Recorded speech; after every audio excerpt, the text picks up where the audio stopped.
Hello, everyone, on our UGA Sports YouTube channel. I am Dane Young alongside Brent Rollins from Pro Football Focus. We are the Film Don't Lie guys. It is our staple piece of UGAsports.com that you find, especially during the season after games, of what we saw going on in Georgia football. Brent, thanks for doing this. And I know you have a lot of thoughts on name, image, and likeness. Why don't we start there?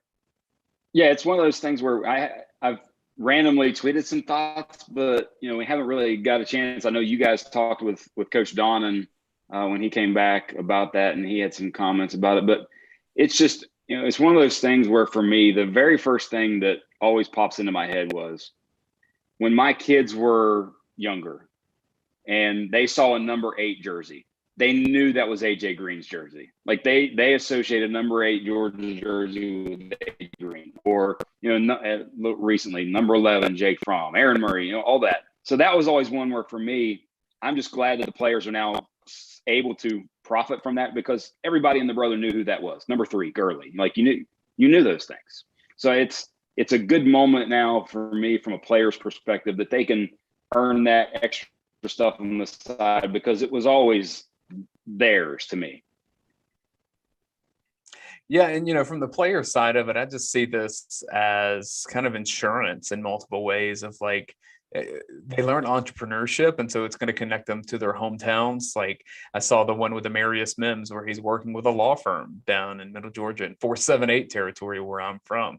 Those are little avenues of income and things that keep him connected to his hometown that I think are really helpful. And like you said, obviously the lineage of players apparel or name being sold and money being made and them never seeing a piece of it.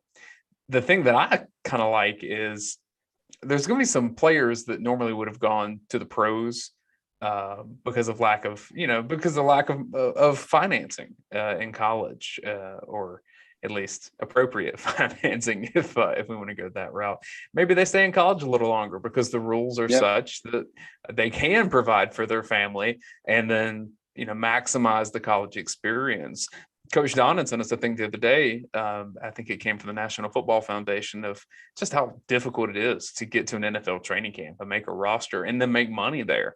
It's a very small percentage chance to play high school football and then end up playing in the NFL. And so for the guys that are around college, maybe they learn some other skills during that time of life, or they meet people that can help them. We see it all the time. Guys like Drew Butler, guys like Chris Burnett, guys that are friends of what we do at UGAsports.com, use their Georgia football to leverage whatever is next in their life. And so I think players can benefit from that way of maximizing their experiences. And especially when you think about, obviously every one of these guys, their ultimate dream is to play in the league. Well, and play at the professional level. They've worked so long for all of that to get there. But if you see yourself as, hey, maybe I'm a 5th or 6th round guy if I come out as a junior, I'm just going to go back again. And I've got these deals lined up. I've got these things lined up to where, hey, now I stay that 4th year, that senior year, or even a 5th year. And the other one, I think in college basketball, one of the guys for Kansas that possible late first round guy came back. I think in college basketball, especially, you're going to see a lot more of that. And hopefully, if for those of you that enjoy the college sports environment and watching college sports as opposed to the professional ranks, that's a good thing, I think, for you. Well, and I think I hear a lot of people say, college football is changing. It's different than what I remember. It's absolutely changing. And there is an influx of money that wasn't there 40 years ago, that wasn't there 20 years ago. Heck, even 5-10 years ago. The amount of TV money that is around football, there's enough to go around and opportunities for people to make money around that. And from a selfish media guy perspective here, I like fun personalities, right? That's what we like to cover, the quotes from Mike Leach, things like that. Maybe the NIL allows players to say, I will show a little bit more of who I am, whether it be on social media or games or whatever, kind of build that brand. Rodrigo Blankenship would have made so much money for being the quirky kid with glasses that could kick the ball 60 yards. And so I like that prospect of it, of we're going to learn more about who these guys are. Yeah, I agree. And I bet, when you think about who's going to make crazy money, the sort of the star of the team, the Heisman Trophy type players, the quarterbacks, those types. But it really now is going to be as much of the kids who have massive social media followings. Mm-hmm. And in particularly, and one, like, to me, this is probably the biggest benefit of all, is female athletes. When you're looking at, especially in the Olympic sports, or even, guys in the Olympic sports, like the Matthew Bowlings of the world, like those people are going to have an outlet to, make some money that they've never had before. Like there's I think I saw the LSU gymnast that has like 1 or 2 million followers on Instagram. Like that person is going to make a lot of coin. The random little deals with Milo's tea that Bo Nix is throwing out there, or, the guys at UGA, the crystal deals, those probably aren't that big a deal. Like they're probably, it's, thousands of dollars as opposed to tens and hundreds of thousands of dollars when you have that massive social following. So I bet you're going to see a lot more branding and social sort of driven type things, social media driven things at the high school level, where kids are building a brand to where when they get to college, then they can then capitalize on it. That's on the player side of it. I do think from a coaches and administrative standpoint, there are some challenges, and it's not necessarily the money piece of it. I think that's going to work itself out. I think there's been an initial splash, but I don't see this as something that's going to like completely change the landscape of everything, and that coaches wouldn't matter, that programs would crumble. I don't see any of that. What I do see is just another layer of recruiting pitches that becomes more important to be something that you can say, this is what we do well, and this is what we're close to. And these other guys, they're not going to be able to help you out from whatever state or city that they're in. Very true. And look what the University of Miami, the guy that's helping them, and they, where it's every player, and somebody's already funneling into that, and those kind of things. And yes, it's definitely going to change. But the coach's perspective, there's like the control is minimal. Yeah, I'm curious to know if the average blood pressure of college football coaches has gone up over the past, few weeks, or at least and months leading into this. But that control is something that they just don't have. And the one thing that I know you guys touched on it earlier on the UGA Sports Live, but the media component of that, and hey, if somebody is going to get paid to do interviews, and what can and can't they say, like that becomes very interesting. Because normally coaches want to control that as much as they possibly can. And they've been, drilled into their brains, hey, we're looking at this opponent, we respect them a lot, all the sort of kid speak, and as opposed to the reality of what they really want to say. But that to me is the fascinating part of it. When they get into the media world, possibly, that I'm curious, just how is that going to go? Well, we're in a world now to where the media outlets don't necessarily have quite as much control either, because a lot of these players, we're seeing this in the NBA, right? You create your own media company, and you provide content yourself. And if these players are savvy and can partner with the people to do that, that's totally possible for college, especially as, for the top end guys that are going to be able to transition that into the NFL. You'll start seeing contracts say, all right, 10% of my first contract will go to this producer that does this and this and this. It's a different world in that way. And it's because of how we consume media and content. There are outlets everywhere. And as Roddy likes to say, when you're a content creator, you have to feed that dog every morning. Yes. To feed the dog. And so yes. As different companies and partnerships with Netflix or Amazon or YouTube, I think it'll be fascinating how the NIL now will play a piece into bigger TV deals later on, and what outlets may want to be a piece of that. It's pretty macro level stuff, but look, if a Tebow or a Johnny Manziel comes around in the next few years and gets those kind of headlines and those names, who knows what's possible? I don't see that person in college football right now. And frankly, I haven't in a couple of years that wasn't a coach. I mean, even Trevor Lawrence didn't have that kind of cachet around him. It was just that he was the best player with the long blonde hair. But in terms of the like super celebrity, I mean, it's got to be Johnny and Tim Tebow in recent years that you would point to and say, that's what moves the needle. And I think Cam had, for the year that Cam was there, Cam had that kind of persona and whatnot that he would lend to that as well. But that's very true. I would bet the coaches are sitting there thinking, all right, you just don't come to me at 6:25 when we got a 6:30 meeting and say, Coach, I'm going to be 10 minutes late. I'm doing a thing. I'm doing a hit, or I'm doing I'm doing a promotion. That can't happen. Those rules will not change. Those one, and that's where, and I bet who else to me is loving this? The NFL and other professional sports. They're sitting there saying, all right, now these kids are going to have money and sort of have to, in essence, walk a straight line, because guess what? Guess who's not getting in the promotion? The guy who's getting popped for DUI or weed or something like that in the off season. Those guys aren't getting those dollars. So now they have to walk that straight line and truly be professionals much earlier on. So the NFL is like, hey, maybe we avoid what's kind of happened already with Isaiah Wilson, that situation where somebody's all of a sudden now into a lot of money. And what happens, you go a little wild with it. That the NFL is probably like, all right, cool. We know what we're getting now from the personality and the professional side of it as much as we are the player side of it. Yeah, I mean, that's really important to point out the responsibility that comes with the privilege, I guess, of the NIL stuff. Because the second that if you're a player with a contract and you're working with a company, the second you make that company look bad, not only are they cutting ties with you, but they could also recoup some of that money depending on how that contract is done. And so you let one company have a bad experience, I bet that contract gets a little thicker, maybe a few pages deeper. Yep. And by the way, I bet the coaches, hey, boys, if you want to capitalize on this, you better be on your best behavior all the time. And look, playing time will be more coveted than ever because it's literally time is money. Playing time will be money.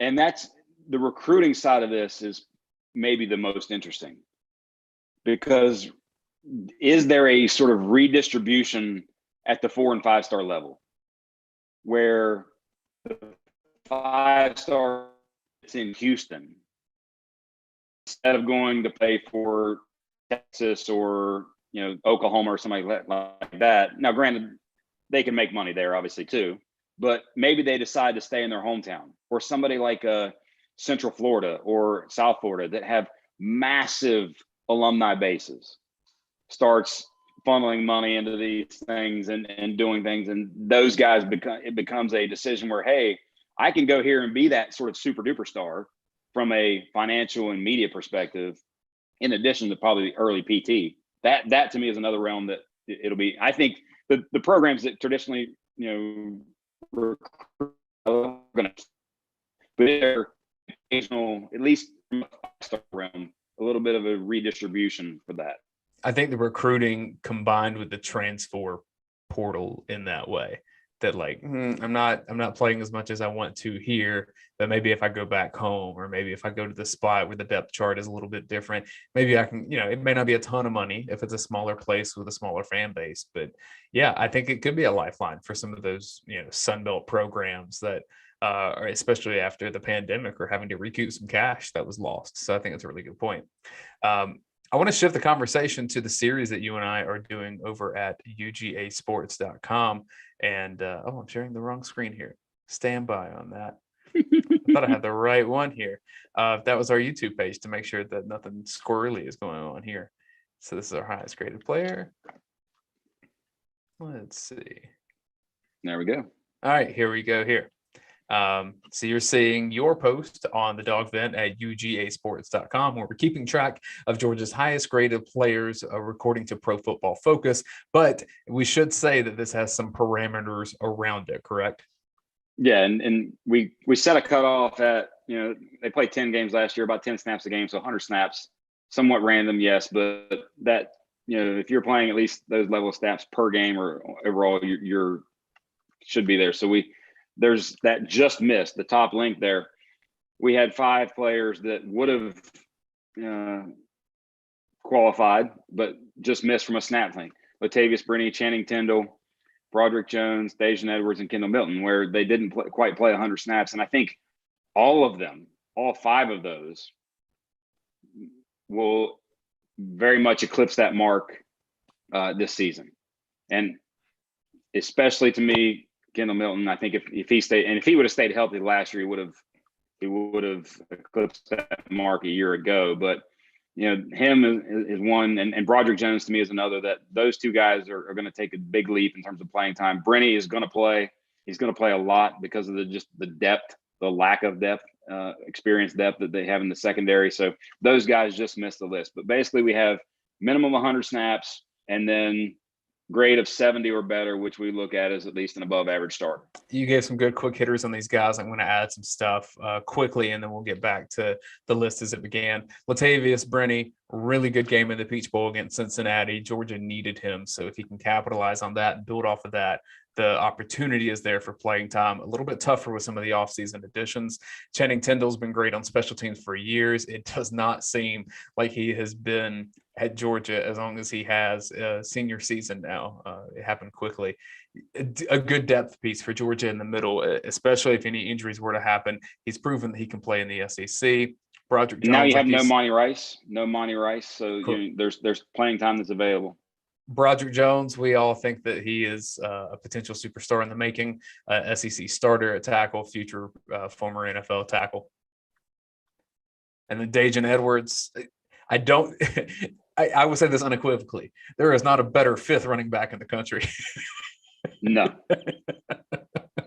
Nope. None whatsoever. And he, when I watch him run and the way that, he's very thick in the lower half and just and even in the clip there, guys bounce off him. He very much gives me, I think I even put it in the piece, very Maurice Jones-Drew vibes for how he is, just the compact shift, very, very quick, not like supreme straight line speed, but very hard to bring down. And I think he actually led the team, or he would have led the team in yards after contact per attempt if he would have, had more rushes.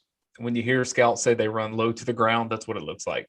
Keeping your balance, moving forward, keeping the feet going, but doing it from a small compact range where it's hard to hit. And then Kendall Milton, we've lauded his potential so much. And I mean, this clip here, I've said that if Georgia's trying to find its version of Najee Harris on the roster, the closest thing you're going to find is Kendall Milton's skill set. Got to prove it more, obviously. That Najee, I'm not saying he's there yet, but I'm saying in terms of just size and speed, he's got it. Yep, and stay healthy. Early in the season, I think it was a hamstring, and then later in the season, just a fluke thing with the knee. So he stays healthy. He's going to play, and he's going to play a lot, and he's going to make a big time difference. I think the key with all of the running backs this year is going to be our offense looks the same no matter who's in the game. That will be the key because of that. At number 17 on the list, Trayvon Walker. I was actually a bit surprised to see him this far down on the list. He was the first one that qualified based on the number of snaps and the grade itself. I think Trayvon Walker is a SEC star. Yes, and I think what's interesting when you look at the lower half of this list right here, you have Trayvon and then Eric. By the way, is there an actual correct pronunciation of that? I've been told Eric Gilbert, but I haven't. Let me go to the UGA football website later and I'll text you. Okay. There you go. Sometimes they have the pronunciation. I think I've always heard of Eric, but we'll see. Him and then Jalen Carter, as those three. And I think all three of those guys are going to take a massive leap. And I think all three of those guys, so Walker, Gilbert, Carter, will be picked higher in the NFL draft than any of the guys above them on the list, with the exception of maybe Jordan Davis. But so, the NFL potential from the size, speed, athleticism combo of those three guys is, to me, off the charts. We've talked about Gilbert a ton. With Jalen Carter, I mean, to come in as a freshman and play as he did, he just did some things that you just don't find from a freshman, senior, it doesn't matter. I mean, Coach Donnan had been singing his praises for years coming into Georgia, and he lived up to it more, I think. Very much so. And that's when you think Coach can spot some talent. It's always impressive when he says, all right, this guy, keep an eye on this guy. Like that play right there, the one that you're seeing on the screen right now, and we put it in the article, but it's the essence of where the PFF grade comes into play that you don't see it in the box score. He destroys the play. He makes the play. There's a loss in yardage on the play, I think. And there's no stat for him on a box score. He doesn't get a tackle for loss. He doesn't get no sack or no anything like that. But it's one of, if not the highest graded play he had all season because of his ability to just dominate on the interior. And I think you're going to see where so Walker to me fits the Malik Herring role and those snaps. and then he moves on the interior, and you see him. I think he gets 2/3, 60% to 65% of the snaps this season, and more than he's ever had, as long as he stays healthy, obviously. Carter going to be rotating with number 12 on the list here, Devonta Wyatt, but a lot of him, especially on third downs in the interior. So those guys' talent, it's the depth along the defensive line is very, very solid. We're not going to click into every one of these. You can go join UGAsports.com, become a member, see all of our Film Don't Lie stuff, including the rest of this countdown. And you especially want to be locked and loaded as a member of UGAsports.com for the season. We will have all the breaking news, whether it be injury or whether it be scoop, who's getting the playing time, and then the analysis after the games. I'm really proud of the work that we do. Film Don't Lie has grown, I think, every year, and that's going to continue this season. We've got a lot of big plans for it. In terms of the three other guys on this list, Warren McClendon, Lewis Seen, Devonta Wyatt, all very valuable contributors to Georgia. And for McClendon specifically, there are some guys coming from that spot. So every snap definitely counts for him. Otherwise, someone behind him is going to be playing at tackle. Yeah, and it was interesting. We did a thing in, I think it was March, maybe, like who's going to be you took a poll from all of the guys at the website, who's going to be the starting 5 on the offensive line and at the beginning of the season, and then who's going to be the starting 5 on the offensive line at the end of the season. I think may have been the lone or one other person put Warren McClendon at left tackle. And Coach Donnan brought it up the other day about where Jamari play. Is he going to put up the season game 1 at left tackle and then move into guard, or is he going to sort of be at right guard to start the season? McClendon to me he looks more like a left tackle to me than he does a right tackle. And I could see him being at left tackle, Broderick starting out at right tackle. Who knows by the end of the season? But the talent is there on the offensive line, and he was very good in pass protection a year ago. Seeing the most experienced guy in terms of in your secondary, at least in terms of snaps in a Georgia uniform. They added, obviously, Darion Kendrick and Tyke Smith, who we'll see later on in this list, or as we get more to the top. But those guys have a lot of snaps, but not in a Georgia uniform. So seeing the most experienced guy back on the back end, him and Chris Smith. Underrated thing with Seen, I think, at least from what I've seen on film, is his communication. He does a really good job of pointing out things, working in conjunction with Nakobe Dean specifically to make sure that people know what's going on the play. People see the fierce hits and they see the run defense and think, oh yeah, that's what he does best. Look, his communication in that secondary, which is virtually brand new, is going to be massive for Georgia this season. And so, yeah, he talks a lot. That's a good thing. Yes, and you brought up the big hits. Like, he's got a lot of that, and obviously some penalties and targetings and things like that as well. But his tackling grade is one of the highest on the team. He's only missed a few tackles in 2 years. So, as much as he's going for that big hit, he is not missing. Like, a lot of times we saw somebody like Richard LeCount come in very shoulder heavy and miss those. Seen doesn't miss. And then Devonta Wyatt. I tweeted this out yesterday, and I think it's probably shocking to people when they see that. But over the past 3 seasons, when you look at those 3 seasons combined, I think he was had the 4th highest among interior defensive linemen in terms of QB pressures. Hopefully this is the year that those pressures turn into sacks for him, and he gets into that 3 to 5 sack range. But he's at least shown over his 3 years that he's going to provide consistent pass rush on the interior and get pressure on the QB. I'm pulling up your tweet so people can see it on here, and then they need to go follow you. That's what needs to happen. Both of us, right? Actually, yeah. I mean, obviously, everybody in UGA Sports. Right? Here it is. Over the past 3 seasons, combined SEC leaders and quarterback pressures among interior defensive linemen. And there is Devonta Wyatt between Derek Brown and Javon Kinlaw. Those are 2 pretty solid names that you want to be mentioned among. Look, Wyatt could be in the NFL right now. He could totally be in a camp. He's got the body. He had the resume for that. He's trying to build a stock more, and he wanted to come back to Georgia to do that. I think being beside Jordan Davis is helpful for him.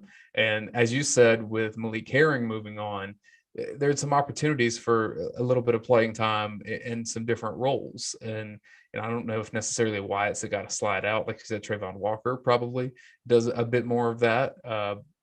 But Wyatt, he moved around on the defensive line too. He can do multiple things for Georgia.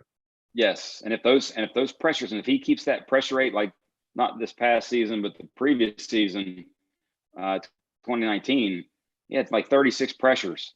And he does that and then gets into the 5, 6, maybe 5 or 6 sack range. Now you're talking moving upwards on that NFL draft board. And that's what I wrote in the article on UGA Sports in this countdown on him, is that the pressure was there always. I think he needs to do a bit better job finishing. However, when I went back to read what I wrote, it was probably a bit more harsh than I should have been. I mean, he was a consistent disruptor in the backfield for sure. I'm just saying that, like, if he wants to take the next step that could get his name up into third round, potentially even second round kind of range, because that talent could be there. He's just going to have some of those. He needs to have some of those numbers, and he needs to be really aggressive once he gets past that first layer of protection. And oftentimes you would see him kind of survey, and he wasn't hesitant. He was just surveying, which I think that's what they're trying to do, as there's so many motions and different things. You don't want the quarterback to get away and you be the last line of defense because you missed a tackle. And so, he's playing good team football, but when he gets to that point where he can make a sack, it almost needs to be an individual game. Yep. And pressure. And the thing that we've sort of shown at PFF, pressures are a very much more stable metric. Like, if you consistently pressure the quarterback, you're going to keep consistently pressuring the quarterback. Sacks kind of unstable. Big D's the ultimate example of that. His pressure rate wasn't very high, but one season he had a massively high sack number. So maybe this is the year that sort of regresses to the mean in a way for him, or progresses more so than regress. But and he gets that sack number up there. But if it does, awesome. Good for Georgia. Good for their defense. We both know the top 10 on this list that is to come. Do you want to give a tease or a preview for anything in that top 10 that you're excited about? Running backs, offensive linemen, and you probably, if you follow us, and especially on Twitter, you probably know who the highest graded player is, but maybe not necessarily who you think it is. Yeah, that's a good way to put it. And I will say that George Pickens is not involved in this list. Yeah, we didn't put him on the list. Injury situation. And so that's not going to be one in the top 10. So if you'll follow along over at UGAsports.com, also follow us on our social media outlets. Twitter is the preferred one. I'm at Dane Young, DAYNE, YOUNG. You just saw Brent's, but remind them anyway, Brent. At PFF_Brent. He is Brent Rollins. I am Dane Young. Thank you for watching us here on our UGAsports.com YouTube page. Make sure you're subscribed to this channel and subscribe to our podcast feeds wherever you listen to podcasts. That's going to be under UGA Sports Live. Brent, anything else you want to tell the people? No, Blaine and Jed did their show on Monday. Good stuff. A lot of good response. You got the call-in show on Sunday. Blaine and Jed talking recruiting on Monday. UGA Sports Live on Wednesday. We're trying to make it to where something is here available every day.